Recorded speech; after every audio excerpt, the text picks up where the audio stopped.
Hello, hello, hello, hello. This is Extreme Orange. Welcome to the Extreme Exchange. Today I'm joined with good friends from Primus here, Brendan. Okay.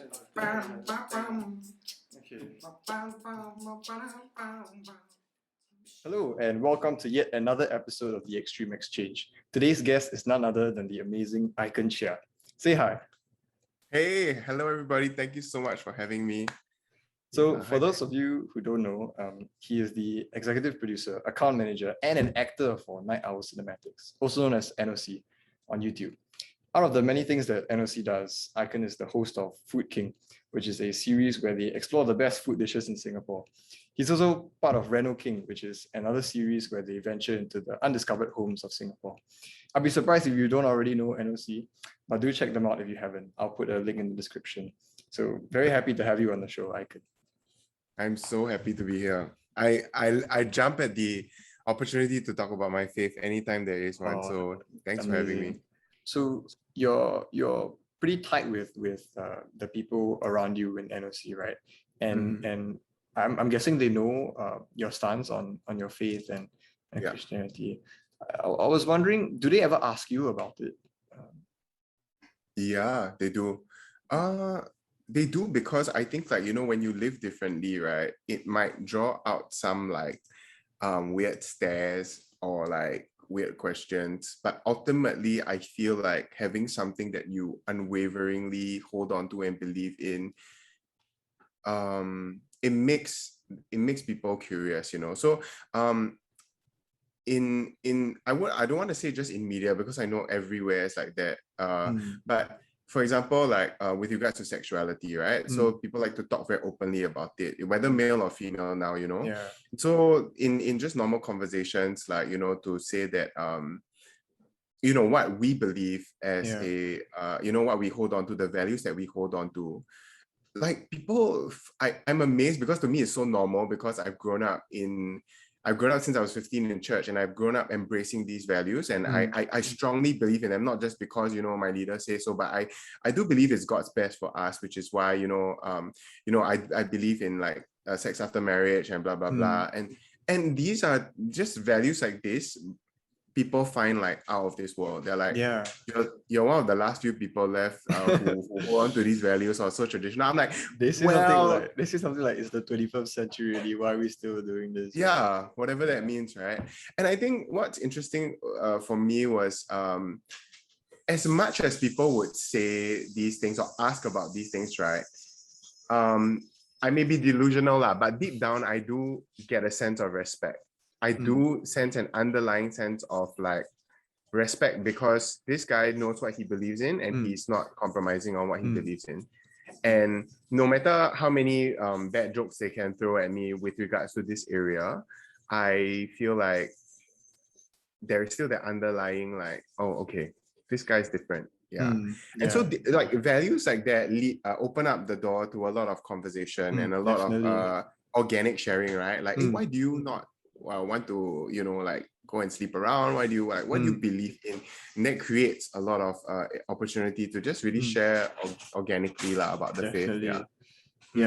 I know for sure that like at the start, people will only see the surface level things.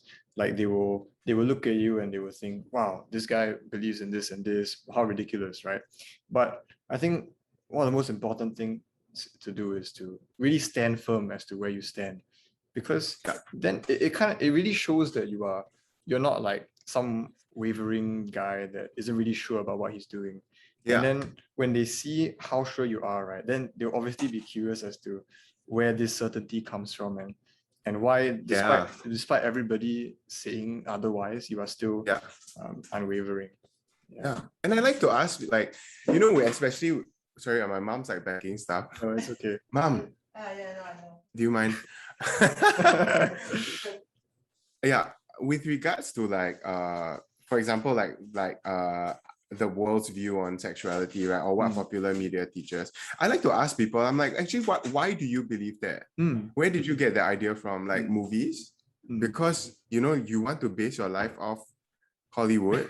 You know what I mean? Yeah, Like, it makes definitely. people stop to think, because Mm, I'm like, this idea that you should have sex first and then go date, you know, I'm mm. like, where did you get this Yeah, idea? yeah, exactly. Who told you that? So Mm, so I bring it to a place where I'm like, you know, I share what I believe, but I mm, also sort of want to know why they believe yeah, in that, you know? Yeah. And so, yeah. I mean, you know, it's it just makes you it makes, I guess, when people see that you walk it out, then Mm, I think it makes them like curious a little bit. Yeah. mm. And I think these conversations are extremely important. I mean, Yeah. like sensitive topics like these, even though they are sensitive by nature, they're still very important to discuss among your friends. I mean, Totally. I think that like the moment you shut yourself off and you judge somebody a lot on the side, right? Yeah. Then what happens is you don't really get to really explore and see what Yeah. exactly is behind this I guess the answer that you normally give. Totally. And I think it applies to Christians also because for us, we tend to close ourselves off to the outside world. And then we think, oh, this is what I want to believe in. And then, um, Yeah. and then you just, anything that comes at you, you just say, that's nonsense, right?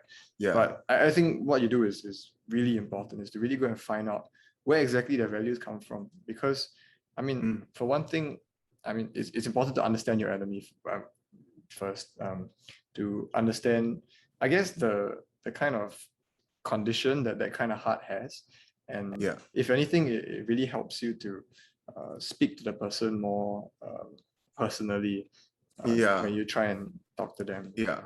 About it. And I mean, totally, like, you know, when we talk about like these topics, right? It really doesn't come from a place of judgment.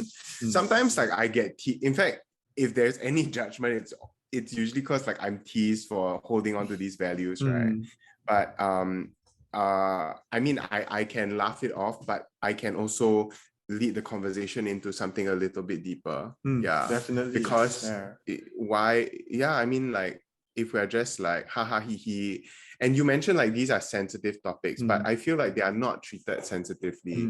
that's You know, they true. are not treated with the sacredness that we Mm, maybe like I have for it, you know. And I'm not saying mm, that other people don't treat it like sacredly, but sometimes the tone, or like, you know, mm, the way that like my, definitely. yeah, is regarded, you know, like my journey with this, I think like I make room for it to evolve into something a bit deeper Mm, than just like, mm. hey, you single lah, hey, you like that lah, you know. Yeah. Yeah, thank you so much for taking the time to be here and have this conversation with me. I really enjoyed it. Yeah, and I guess I look forward to more conversations with other people and with you in the future, maybe. But yeah, um, Thank you. so I'll see you in the next episode of the Extreme Exchange. Bye bye. Bye.